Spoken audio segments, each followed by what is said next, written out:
Okay, so we're in chapter 29. We're in the middle of learning some incredible discussion of something that we go through in life, and it's something that the Alter Rebbe speaks about and consults with us directly.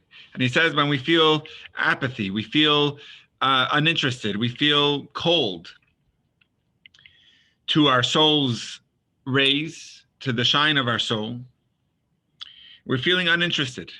And that's a very dangerous sign, because a Jew needs to serve, needs to practice with joy. And if joy is not there, it's the root of a person's downfall.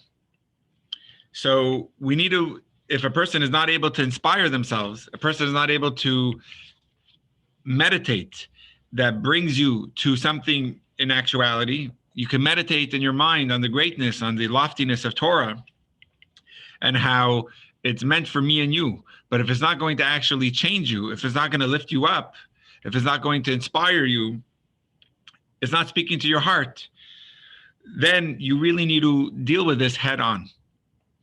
So the Alter Rebbe began the chapter by quoting the talk, the discussion, the teaching from the head of the Supernal Academy, the yeshiva in heaven, where he says that a log that is not catching fire, when you put a log into the fireplace and it's too thick, and it's not, it's too stubborn and thick, and it's not giving in to the fire, you have to take it out, break it up a little bit, and then put it back in. It'll be easier to catch. The same is with our neshama. If the body is too thick, coarse, and stubborn, that is not allowing the shine, the ray of the sunlight in, of the soul. Menachem, you froze. Oh, sorry. Let's see. Thank you for that. Hopefully that doesn't happen again. So we need to break ourselves up a little bit, which is the idea of humility, the idea of bittul. But over here, we're, like we learned last week, we're going even a step further, not just humility. Over here, you have to go even a step harder, a step more aggressive, and that's actually called bitush. Bitush means to break it up a little bit. And we discussed it last week more at length. If you're listening to the recording, you could actually tune into jewishnevada.com/virtual, listen to the recording of last week, where really we explained this theme of breaking ourselves up, what it means. But today we're going to try to... again, Rabbi. Let's see. And actually, talking about freezing is the perfect, it looks like the Tanya is really figuring out our Zoom, because being frozen is exactly the apathy that we're talking about in this Tanya chapter, is about when you're feeling cold to Judaism. When you're feeling uninterested, you're feeling frozen. It's when you go to Alaska, the Jewish community, when they greet you, they say, "Welcome to the frozen chosen," to the chosen people in the frozen land. Okay, so we're going to continue now inside. We're on 328, if I'm not mistaken. I don't have Robin here with us, but we're right between 328 and 329. And before we got frozen, one last part that we were sharing is that we have to break up the soul. We have to break up the body to allow the shine of the soul to permeate, to radiate, to be personalized into the body. Now, for a tzaddik, this is one other piece that we brought into the discussion. A tzaddik, their default, their main conscience is the godly soul. That's how it is by a tzaddik. So for them, by nature, that's what's taking them. That's who they are. That's their being, is the state of a tzaddik. By a Beinoni and a Rasha, of course, their regular state is not a godly soul state. Their regular state, they have a vital soul. They have the animal soul, which is animating them, giving them life. That was actually the first into their body. So by nature, the default is that soul. So they can't rely on saying, you know what, it's okay if I'm a little apathetic, but as long as the godliness is in my mind, because by nature, it's not going to go into the heart unless you work on it, unless you penetrate it through. And therefore, if the body is a little bit too heavy, too thick, too strong, too coarse, it needs to be broken up a little bit in order to allow it through. So, you know, for the sake of our discussion, I know I explained last week that the way our our method, our theme nowadays, like the Rebbe shared, is not through harshness, not through musar, which is more the rebuke, more the putting the person down on how low they are, which is really what we're going to be discussing in today's Tanya, the idea of putting ourselves on a lower place to humble ourselves, even though that's not really the way of our generation. Now it has to be done with joy, and not breaking, but an explosion of joy needs to be really spoken about. But just for the sake of our discussion, to make it clear in the Tanya, we're going to try to describe it not breaking ourselves, but breaking that ego, breaking that coarseness, breaking that schmutz that seems to be covering over the light of the soul. Okay. You may hear a sound when the Kindle pulls up on the screen of the machine talking. Let's just see that inside.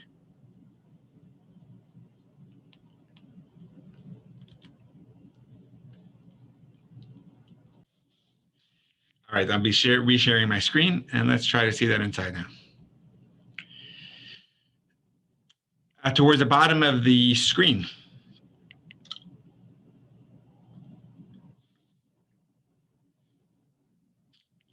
And even though you have since repented acceptably for the sin, nevertheless, as we shall see, there is still something lacking. The fact that you're feeling stuck and cold is something lacking in the teshuvah that was already performed, already accomplished.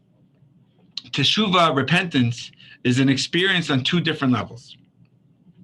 On the practical side, it is the decision never to commit a particular sin again. On the emotional side, it is the feeling of remorse over what you have done. As long as you make it, as long as you make a sincere, practical commitment not to sin again, then your teshuvah is acceptable and you are forgiven. But as the Tanya will now explain, the emotional component of teshuvah is ongoing and can take place on many different levels. So this is stunning, just understanding a little bit more about teshuvah. Teshuvah, and Shira, I know we discussed this in a previous class. Teshuvah, the main part of teshuvah is the practical side of saying, I will never do this again. The commitment that this won't happen again. That's teshuvah. That's when you know that you're not going to do it again. That's when you know that the teshuvah is sincere. But on an emotional side, it's the remorse, the regret over what was, and the decision that you made back then. Emotionally, you need to be remorseful for what was done. So just like with our children, when they say I'm sorry to each other, there's one thing saying I'm sorry, just committing not to do it, but when they look at the other child in the eye and they say I'm sorry for real, then it's a more sincere level of teshuvah. It's about that emotional connection in the teshuvah. And a lot of times, it's so funny with my kids, they can't get themselves to look at the other person in the eye to say I'm sorry, because that's showing too much of an emotion that they really mean it. And it's part of our thing, this part of the protocol. You hurt someone, you have to look at them in the eye and say, I'm sorry. And it takes strength from them to do it. And unfortunately, we see this in not only in the youth and the children, but even in the adults. We see all too many times that it's easier to just say, I'm sorry without looking at them. And but it's much more, takes a lot more strength to do it within an emotional connection. And over here, what we're saying is that same idea where the teshuvah that is on an emotional level is something that is ongoing. It's something that you don't really stop, that teshuvah. And he's going to say, because teshuvah is in the heart. It's the emotion of the teshuvah, not the hands of the practice that I'm not going to do it anymore. It's more the heart, the heartfelt involved in it. Let's see that inside. The most important element of teshuvah is its emotional component. And emotions can be experienced across a very wide range, all depending on the individual circumstances and on the time and place, as intelligent people realize. So depending on the place you are, your emotions change. Depending on the people and the circumstance and the time you're in, our emotions change. So the most important element of the teshuvah is that emotional component. You constantly mature through life. And that needs to be reflected in your teshuvah. While the emotional component of your teshuvah might have been fitting when you repented, it is probably not sufficient now. I love this line. We all mature through life. Now that, thank God, many have been able to get the second vaccine. So I have friends of ours who are all involved in education. And every year they get to, this is in Southern California, usually they get together. Last March, they didn't get together. So this March, they were all able to get their vaccine. So they're able to have a get together. Probably around 7 or 8 of them. And I know most of them. So I just texted one of them yesterday. I said, how did it go? And what I meant is, he understood what I meant, that usually there's always some drama that goes on. Of one of them says the thing that offends the other. And they usually, it's just exciting, like these educators, but when they get together, they're so good with the youth. But when they get together, sometimes the drama between them is like petty. And I asked one of them how it went, and he says that we're all more mature. His response was, we all matured. There was no drama. We all just got along. And I was very proud to see that response. But that's what the Tanya is saying here, is we all mature. Our emotions constantly develop. And anyway, that just came to mind as I was reading it. So we constantly mature. And in our teshuvah needs to also mature. So the way our teshuvah was back then, now that we're more mature, our teshuvah needs to be upped as well. It's not sufficient to rely on the teshuvah we did at the time when we did teshuvah, because now our emotions are more mature, we're more developed, and therefore our teshuvah needs to be upgraded also. I think that's a really cool point. Just in life, to realize that you may have made a mistake and got forgiveness for it, but now that you're on more of an emotional maturity, the teshuvah needs to be upgraded and developed a little bit as well. I think that's a really nice point.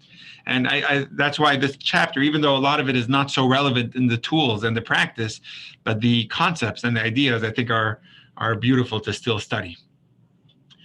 Therefore now, this time in your life, long after your teshuvah, when you see for yourself that you are spiritually desensitized and your body won't give out the light of its soul, which is the quote we said from the Zohar, the implication is that while your teshuvah may have been sufficient in the past, for your personal standing and circumstances today, the emotional component of your prior teshuvah is unacceptable. And today your prior sins are separating you from God, resulting in your spiritual desensitization. So just to summarize this point, because it's a beautiful point if we're able to grasp it, that if you're seeing today a symptom that my heart is not opened, my heart is not sensitive to Torah, to the needs of another, I'm feeling cold and just uninterested and just rather just stay in bed and be careless, there's something that you have to tend to.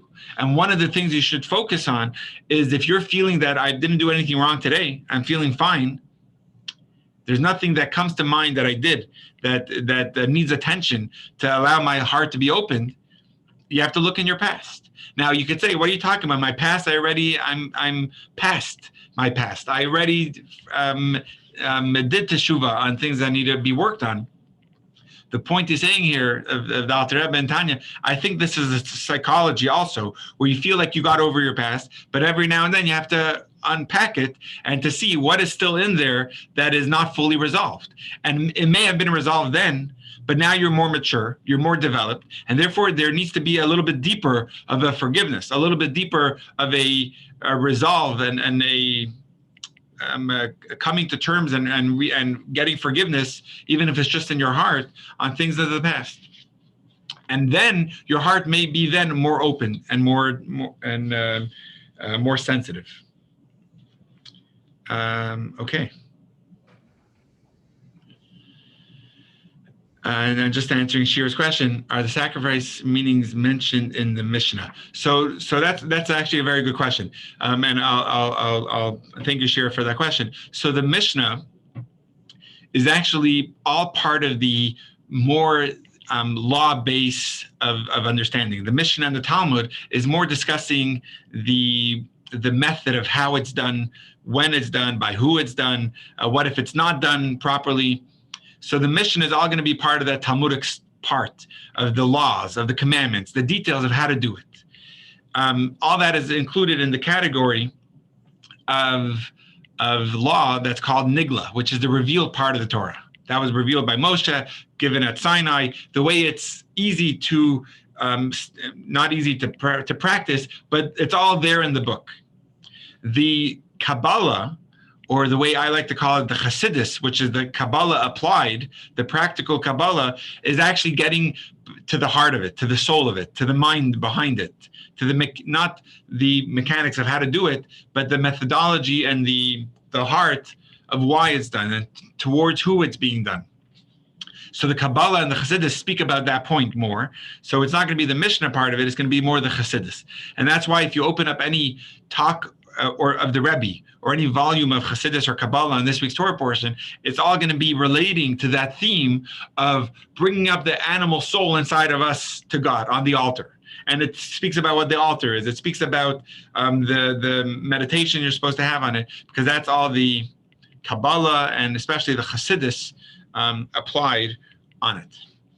And actually, as I speak with you, just talking about Mishnah, all day I've been getting texts from colleagues of mine. One of the customs to do on the Shloshim, and really any time during the year after a person passes, is to learn Mishnah in honor of that person. Because the Mishnah is actually very short. The Mishnah is very short lines that is almost too cryptic to understand. And that's why there's pages and pages of Gemara, which is the Talmud, to analyze a few short words of a Mishnah. And the reason why the Mishnah is so short is one of the great leaders of 2,400 years ago. His name is Rabbi Yehuda Hanassi. He lived during the temple times, just after the temple, and he saw that Jews were forgetting how to learn. And till then, it was all oral. So meaning a teacher was giving it over to his students, and those students gained the knowledge and became teachers to the next generation. And with the temple's destruction and the Romans forbidding the teaching of Torah, punishable by death, people stopped teaching and students stopped learning. So the Torah was being forgotten. So Rabbi Yehuda realized he has to write it all down. So he took the task, the Herculean task of documenting the entire Torah, the oral Torah, into code, onto a parchment, onto scroll. But he did it very short because it was really just notes that he needed to make sure we don't forget. But by the next generation, those notes weren't enough, and therefore the Talmud came and expands on that Mishnah. So I'm not going to get into, it's not a class on explaining the difference between Mishnah and Talmud, but what I want to try to get to is the Mishnah is actually incredibly holy.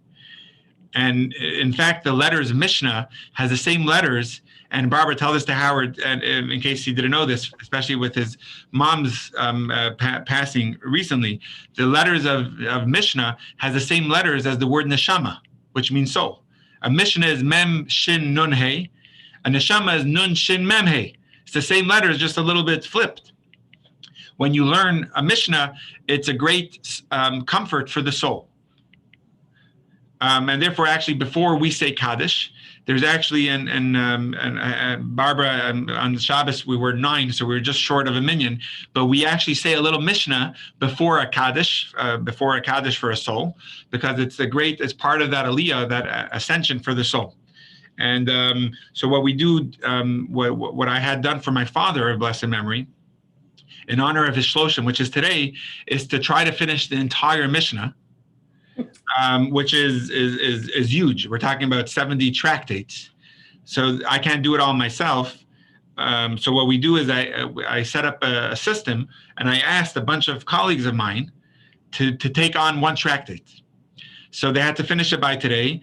And as rabbis are, we try to do everything at the last minute. So just today, I'm getting a bunch of texts from rabbis, from friends saying, I finished this tractate, I finished that tractate. I just sent them a reminder a couple of days ago. So it's really nice. I'm getting a bunch of texts that, people were finishing their tractate. And with that, the entire Shas, the entire Mishnah is being completed in honor of my father of blessed memory. So How do we talk about Mishnah? Anyway, somehow we got into this. So the sacrifices, there's entire sections that are talking about the offerings in the temple. Okay, let's go back inside. Any questions? We're good? Oh, so yeah, go ahead, Nancy.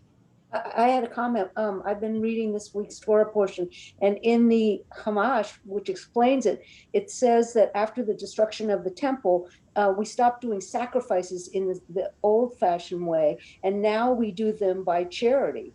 And then, but when it talks about both the animal sacrifices and then the wheat and grain sacrifices, it just says we're trying to honor poor people as well, so that they don't feel less than. They still are bringing something to God, even though it's not animal in that sense.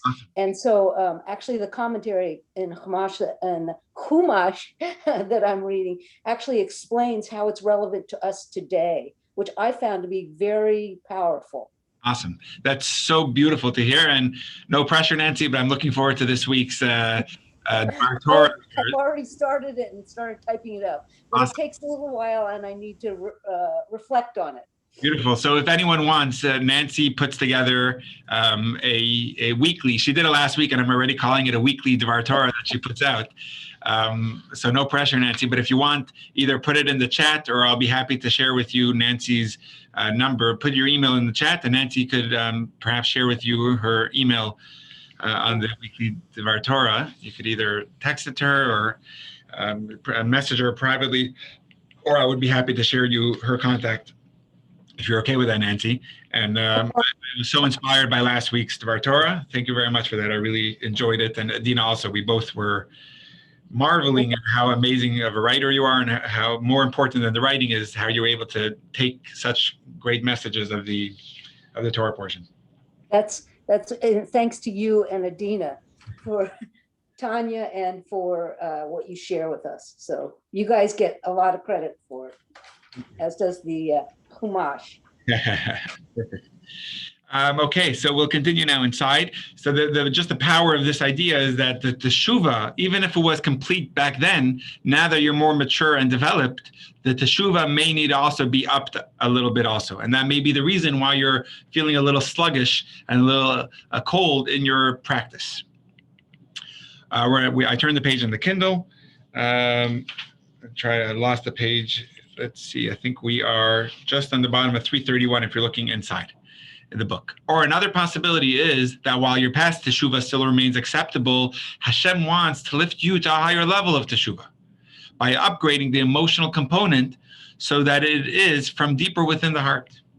And that is why King David said, my sin is always before me, since even the acceptable teshuvah of the past can always be upgraded. So David says in chapter 51, which is a very beautiful chapter of Tehillim, David is repenting over a mistake, over a sin that he did.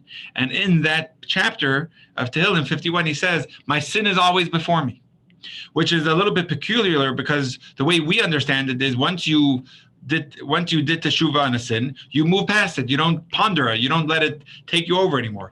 But over here he's saying that there's always a higher level of teshuvah that I want to elevate myself. And it could always be upgraded because Hashem is expecting you to be on a higher level. Hashem is upgrading your emotional component. I see a little practical lesson in the book. So it's not in the Kindle edition. I think they save it for the end of the chapter. But in the book on 331, there's a practical lesson. And I'll just read that out loud. It says like this. Remember your past sins, which even if you have atoned for them, persist in a spiritual sense. So therefore, they need to always be taken care of with honest teshuvah to take care of it. Okay, we'll continue section 4, the impact of neutral activities.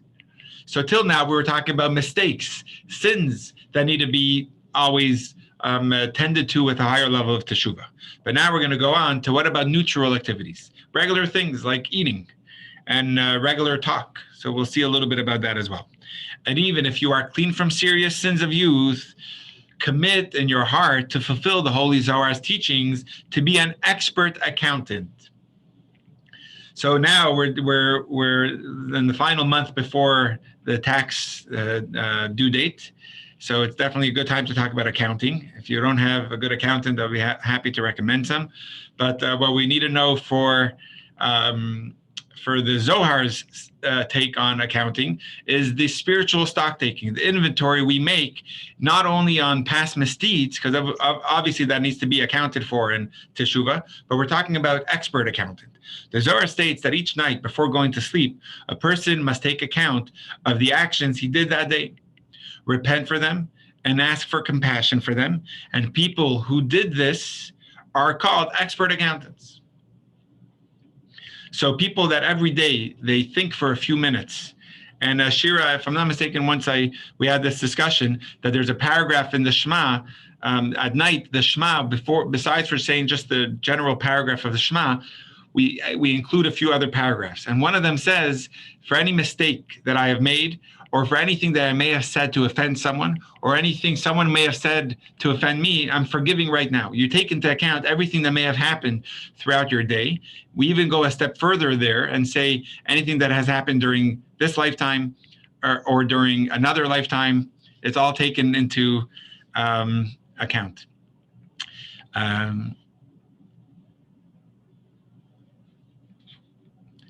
Amazing. So I love all these messages. Some thank you for everything that's coming through. Awesome. So it's such a beautiful idea, and we all, there's things that have happened in our past that we kind of just move on, and that's okay. It's actually good to move on and not to delve on it because it could depress us, and that's not the point. Over here, we're talking about where you're almost feeling like it's coming back to you. You're almost feeling cold to certain things or to certain people that you realize maybe I have to actually revisit something. Therapy, and actually we know an amazing therapist. So if anyone actually feels that there is something that they need to talk through or go through, or just speaking to a friend. And I've probably shared this with you in the past, but so many times speaking over with a friend is such a healthy thing. First of all, to have a good friend is an important asset to have in life, but to also utilize your friend to speak over things. And I think Dina mentioned this at a Torah and Tea maybe 6 months ago. She shared with me that she was going to talk about it. Is there's a beautiful wording, and I think I talked about it in Tanya. There's a wording in I don't know what it's called in English, but two words that are spelled differently but are pronounced the same. Is that a homonym or synonym?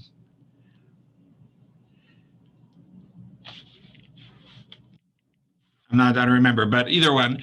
There's a word in Hebrew of Masiach. Masiach means to talk, comes from the word sicha. But Masiach also, if it's with a sin, it means to speak. If it's with a samach, which also makes the S sound, Masiach would mean forget. And in Hebrew, there's an expression, if there's a worry in your heart, daga belev ish yesichana. If there's a worry in your heart, you should speak it over with a friend. Or it could be read, if there's a worry in the heart of a person, they should forget about it. Don't delve on it. So, and really both are important. There's certain parts, certain things that you need to just move on, and there's certain things that you need to really speak it over. Only you would know what they are. But if having a homonym, thank you, Maddie, but having a good a friend to do that with is really an important part of life.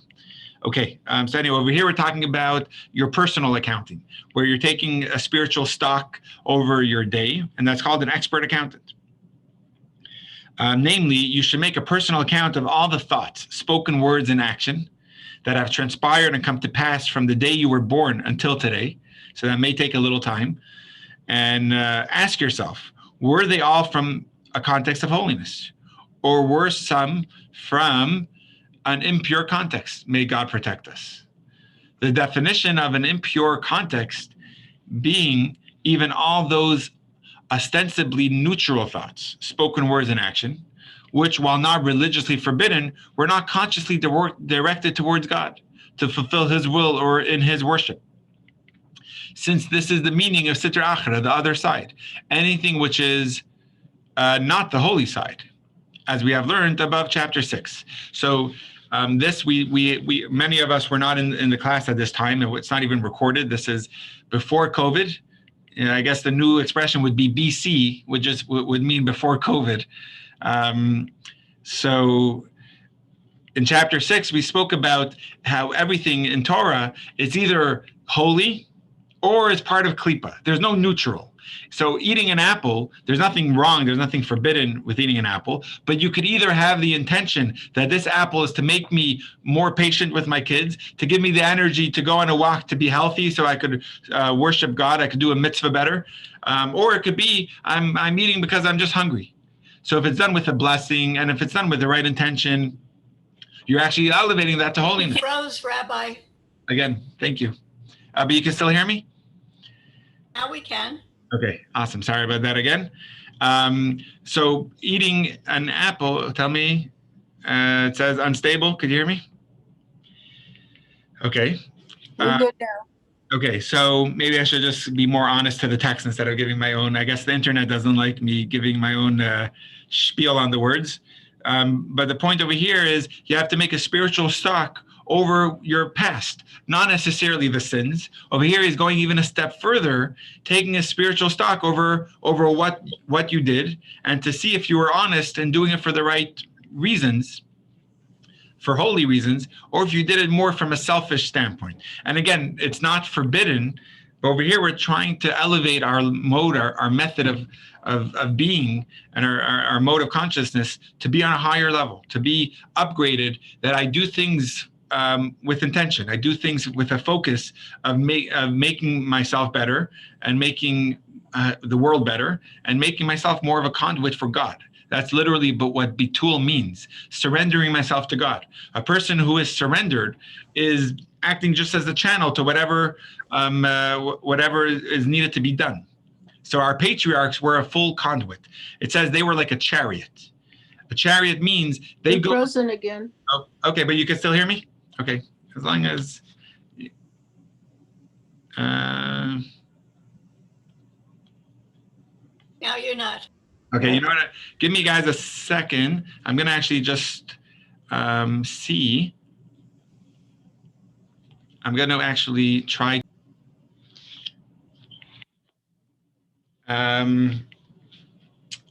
Okay, so let's just continue inside. Our point is to realize that we're trying to upgrade our method of thinking and worshiping God and being surrendered. And to do that, even things that are neutral, you could do it for the right sake, or you could do it for the wrong sake, do it for a selfish reason, or do it for a godly reason. And in chapter 6, we spoke about that more, where you could redeem things in the world, anything neutral, which is almost everything. From the gas in my car, it's not forbidden. It could just be used for a proper purpose. Everywhere you go, even if you're going to a doctor's visit, but it's going with the intention of I'm going to the doctor to feel healthy so I could be a better servant of God. I could be a better Jew. I could be a better person and healthy. Anything from shopping. It could be shopping for Shabbos with the intention of making the Shabbos experience all the more holy. Like Shira, I saw Thomas yesterday with you, and he was saying how he looks forward to Shabbos and all the exquisite food he gets, which is an amazing thing where you look forward to that day of the week. So everything in life could be done with a holy purpose. And that's a mitzvah. You make everything into a mitzvah. Or it could be done, again, neutral things could be done with no purpose. And then it's actually just downgraded to a level of klipa. Not totally forbidden, because it could always be elevated. And that's what we're going to be working on here, is elevating even those neutral moments of our past life. Let's see that we're in the middle of the Kindle page. Even if you are not guilty of major sins, did you have thoughts, spoken words, or actions which were not consciously dedicated to God? If you did, these activities have the energy of Sitra Achra, just like an actual sin, a further humbling thought for an ego-deflating session. So it's cool because we're talking about this as being sessions. This is not supposed to be the way you wake up in the morning and the way you are all day. This is supposed to be times of your day or times of your week, I should say, where it's sessions, where you're actually working on deflating that ego. Because sometimes your ego gets the best of you and it makes you feeling sluggish and feeling cold. And that needs to be worked on. How do you work on it? Going through what we said about in the chapter, making sure, going through my thoughts, going through my actions that I'm doing now. What are they like? Going through my past misdeeds. Did I do teshuvah? Did I do an honest teshuvah? If I'm still feeling this way, maybe the teshuvah I did needs to be upgraded to a higher level now that I'm more mature. Not as if the teshuvah in the past wasn't good. It was good for the way I was developed back then. But now, and finally, we're saying not only on past misdeeds am I having to take an inventory, it's even on neutral parts of my day, neutral parts of my life that are fine, are normal, but from a Tanya perspective, they're not holy. And our job is to always work on making ourselves a better conduit for our relationship with God. And for that, even a servant, if you take a servant in a king's palace, they never have a day or a part of their day that they're off. They're always, if the king walks in any moment, they have to stand at guard. They have to be in their uniform polished. They never have a day that they're for themselves and they don't have to care about the king. And the same as in our relationship. If we're really in a relationship with God, there's nothing neutral. Every part of my day could be included in it. I'm not saying this is easy, that if you do that all day, naturally you're a tzaddik, but to work on this is a beinoni. To work on your neutral parts of your day. And it's an amazing thing to work on. And the same thing is in a relationship. There isn't part of the day when you're on in the relationship and parts of the day when you're off. Even when you're not with your spouse, you still have an enormous amount of respect and you would do anything for them. And and to the point where everything you do, it's a cute thing. We just got a new car. I don't know if, as I told some of you on Zoom on Friday before we went live on Facebook, we just got a new car. Our minivan, if any of you are familiar, we had a white minivan since we moved to Nevada 9.5 years ago. And it's been amazing. We put in 250,000 miles in it. And our mechanic, a good Jewish guy, if you need a mechanic for your Japanese car, Steve Light, he's here in Nevada. He actually lives in San Rafael. He's very honest. He's great. And he called me. I gave my car for an oil change. He's like, Rabbi, your brake pads are thin. Your rotors need replacing. Your axles are giving in. He's like, just get a new car. So we were looking for a certified pre-owned. That's usually the way we go. And I'm not going to give you my whole story of our car, but we got a new car, a beautiful Honda Odyssey. And I told Adina, I got it for you. She was like, what are you talking about? You got it for, but like in my mind, everything is for my spouse. So we put in new grass half a year ago. I told Adina, I did it for you. Like every part of my life is for my spouse. And that's, I think, the way it should be. You're doing everything for the other person, for your other half, because it's part of your soul. And the same as in your relationship with God. Every part of my day is focused on, from drinking a coffee to having internet. It could all be on how am I being a better, enhancing my relationship with God. So even if you're taking time off, let's say I like sports. So even if I'm watching a sports game, it's part of, I'm taking some time to relax in order so I could be better in my service. And that's really, we discussed this more in chapter 6 and 7, where it talked about the method of klipa. And there's klipa that is irredeemable. That's forbidden. That's anything in the Torah that says is not kosher, or not only food-wise, but not kosher to do, or to act, or to speak. Those are things that God says those are irredeemable. And in Hebrew, the word was asur, which means literally, the way we translate it means it's forbidden, but literally asur means it's tied up, which means it can't be redeemed. But then there's what's mutar. Literally, mutar means permitted. Sorry, not literally. The way we translate mutar is to mean permitted, but literally mutar means released or unbound, because it's neutral things that are permitted to do, which means it's able to be redeemed and made holy, like an apple, or like your internet, or like your time. All of that is neither holy or not, it's neutral, but you choose to either elevate it to holiness with what you do with your time, or you could choose to downgrade it to klipa. So it's up to us. Now, just the point for the chapter, we're talking about going through your past. You may need a pretty big notebook, but I would say just work on today, on thinking about What were my actions like? What was my thoughts like? What were my speech like? And try to see where I could make it better. And hopefully through that, if you go through it today, and if you have enough time, go through it yesterday and the past week, you could see parts of where I could be better, where I could work on. And hopefully that will actually get your heart out of its desensitized state and get it to be more open and more heartfelt. Okay, I think we'll stop there for today. I hope we still have more we got to study in this chapter, but I hope it's been relevant or meaningful and we're able to get some good parts of it. Thank you for the mazel tov for my car. Awesome. Great stuff. Thank you, everyone. Have a great. Thank you, Rabbi. Thank you, Rabbi. And let me know how we can help more. All right. All the Thank best. you so much. Mazel Bye. tov. Thank you. Bye. Bye, everyone. Bye-bye.